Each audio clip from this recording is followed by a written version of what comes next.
ದಕ್ಷಿಣ ಕನ್ನಡ ಜಿಲ್ಲಾ ಪಂಚಾಯತ್ ಹಾಗೂ ರಾಮಕೃಷ್ಣ ಮಿಷನ್ ಸಹಭಾಗಿತ್ವದಲ್ಲಿ ಜಿಲ್ಲಾ ಪಂಚಾಯತ್ ಆವರಣದ ಮುಂಭಾಗದಲ್ಲಿ ಮಿಯಾವಾಕಿ ಹಾಗೂ ಅರ್ಬನ್ ಫಾರೆಸ್ಟ್ ಉದ್ಘಾಟನೆಗೊಂಡಿತು.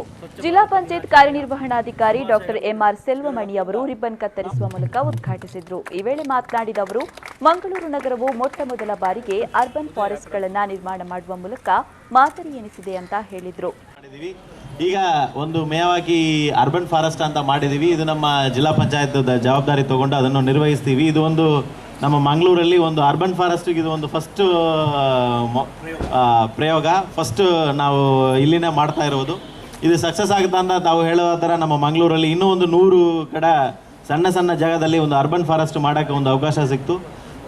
ನಾವು ಇದನ್ನು ಮೇಂಟೈನ್ ಮಾಡ್ತೀವಿ. ಇದನ್ನು ಮಾಡಿಕೊಟ್ಟಿರೋ ನಮ್ಮ ರಾಮಕೃಷ್ಣ ಮಿಷನ್ಗೂ ನಮ್ಮ ಜಿಲ್ಲಾ ಪಂಚಾಯತ್ ಪರವಾಗಿ ಧನ್ಯವಾದಗಳನ್ನು ಅರ್ಪಿಸ್ತೀನಿ.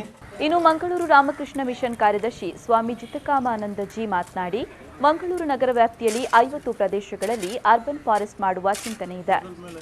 ಇದರಿಂದಾಗಿ ಪ್ರಾಣಿ ಪಕ್ಷಿಗಳಿಗೆ ಆಶ್ರಯವನ್ನ ಒದಗಿಸಬಹುದು. ಮರಗಳನ್ನು ನೆಡೋದರ ಮೂಲಕ ಶುದ್ಧವಾದ ಗಾಳಿಯನ್ನ ಪಡೆಯಲು ಸಾಧ್ಯ ಅಂತ ಹೇಳಿದರು.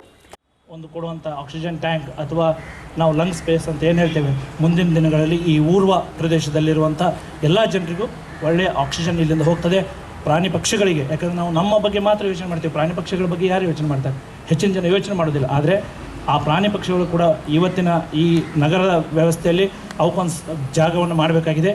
ಅಂಥದ್ದೊಂದು ಪ್ರಾಯೋಗಿಕವಾಗಿ ಈ ವೇಳೆ ಖ್ಯಾತ ಜಾದೂಗಾರ ಕುದ್ರೋಳಿ ಗಣೇಶ್, ಮಾಜಿ ಮೇಯರ್ಗಳಾದ ಶಶಿಧರ್ ಹೆಗ್ಡೆ, ದಿವಾಕರ್ ಸೇರಿದಂತೆ ಮತ್ತಿತರರು ಉಪಸ್ಥಿತರಿದ್ದರು.